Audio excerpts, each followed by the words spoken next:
मेलघाट, जिसे समूचे देश में पर्यावरण के नाम से पहचाना जाता है, मेलघाट के इतिहास में सबसे पहले रास्तों का पंजीयन देखा है। उसके बाद यहाँ पर व्याघ्र प्रकल्प का उल्लेख भी बताया जाता है। वर्तमान में आज मेलघाट में सिर्फ फॉरेस्ट की एक बड़ी हुकूमत देखने को मिल रही है।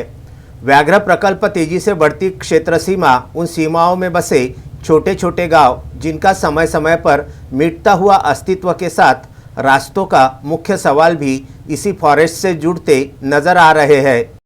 जल, जंगल और ज़मीन से अपनी पहचान रखने वाला मेलघाट, जो विदर्भ में नंदनवन के नाम से भी पहचाना जाता है, लेकिन यहाँ के अधिकांश ग्रामीणों का बरसात के समय संपर्क टूट जाता है और उसका मुख्य कारण है रास्तों की सुविधा उपलब्ध नहीं होने के कारण ग्रामीण शहरों तक नहीं पहुँच पाते हैं। अब हम बात करते हैं व्याघ्र विभाग की, जहाँ व्याघ्र विभाग और वन विभाग ने अपनी सीमा क्षेत्रों को बढ़ाकर ग्रामीणों को अपनी आगोश में समा लिया है। वहीं रास्तों की सुविधाओं से भी इन ग्रामीणों को वंचित रखा जा रहा है, जबकि सार्वजनिक बांधकाम विभाग इस रास्तों के निर्माण को लेकर अपनी कोशिशों में देखा जाता है, लेकिन अनुमति की प्रतीक्षा को लेकर सार्वजनिक बांधकाम विभाग भी बेबस नजर आ रहा है। यदि मेलघाट के रास्तों की सुविधा सही तरीके से उपलब्ध हो जाती है तो यहाँ के नागरिक फिर एक अच्छी दिशा में अपने जीवन की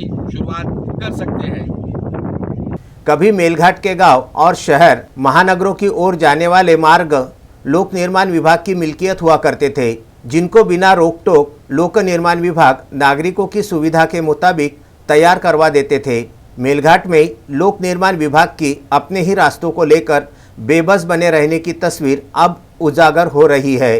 घटिया से बने उन रास्तों के नवनिर्माण के लिए व्याघ्र विभाग की अनुमति की प्रतीक्षा लोक निर्माण विभाग को करनी पड़ रही है। मेलघाट में सालों से चल रहे इन दो विभागों के अजब गजब खेल को अब जनता ने सवालों के घेरे में लाकर खड़ा कर दिया है। सवाल बेहतर रास्तों के साथ मेलघाट के विकास का होने का मसला अब जोर शोर से बेहतर रास्तों के साथ मेलघाट के विकास होने का मसला अब जोर शोर से उठने लगा है। मेलघाट में टाइगर प्रोजेक्ट के पहले रास्तों के निर्माण कार्य हुए हैं। इस तरह के दावे अक्सर यहाँ होते रहे हैं। सूत्रों की माने तो इन रास्तों पर आज़ादी से लेकर अब तक लाखों करोड़ों रुपया शासन द्वारा खर्च कर दिया गया है। यह रास्ते धारनी तहसील के 152 गांव से संपर्क बनाने में अहम साबित होते हैं, किंतु जब से व्याघ्र प्रकल्प वजूद में आया है, रास्तों के निर्माण को मानो ग्रहण सा लग गया है। इस तरह के सवाल मेलघाट के नागरिकों के मन में उठ रहे हैं। इतना ही नहीं, एक जानकारी के मुताबिक लोक निर्माण विभाग ने अपनी मिल्कियत वाले रास्तों की तलाश प्रारंभ की तो कुछ चौंकाने वाले तथ्य सामने आए। मेलघाट के सरकारी नक्शा और कागजात के बलबूते पर विभाग को पता चला है कि वह रास्ते कहां और कितने किलोमीटर के दायरे में है, लेकिन यहां पर भी अफसोस के साथ वन विभाग की हुकूमत रहने से अब विभाग के नवनिर्माण के लिए नेशनल वाइल्ड लाइफ की अनुमति की प्रतीक्षा लोक निर्माण विभाग कर रहा है।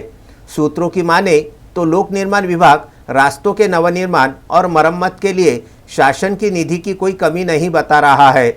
बस इस कार्य में फॉरेस्ट की समस्या बाधा बनी हुई है। जब फॉरेस्ट के पहले रास्तों के वजूद थे तो फिर उन रास्तों के निर्माण में फॉरेस्ट रोड़ा क्यों बन रहा है। मेलघाट के धारनी से परतवाड़ा अमरावती वाला मार्ग कभी यातायात को लेकर गुलजार हुआ करता था। आज कुछ स्थानों पर गड्ढों के कारण यातायात नाम मात्र रहकर यह मार्ग प्रतीक्षा की उम्मीद में गुमनामी की ओर तेजी से बढ़ रहा है। मध्य प्रदेश से महाराष्ट्र के नागपुर मार्ग राष्ट्रीय महामार्ग बन जाने से उन मार्गों पर वाहनों की दौड़ ज़्यादा देखी जाती है। दूसरी तरफ वन विभाग पर्यावरण और वन्यजीव की सुरक्षा को लेकर कितना अलर्ट है, ये मेलघाट की जनता भली भांति जानती है। बेहद कम यातायात में वन्यजीवों की दुर्घटना और उनकी मौत के मामले वन विभाग की कार्य व्यवस्था को उजागर करते हुए दिखाई देते हैं।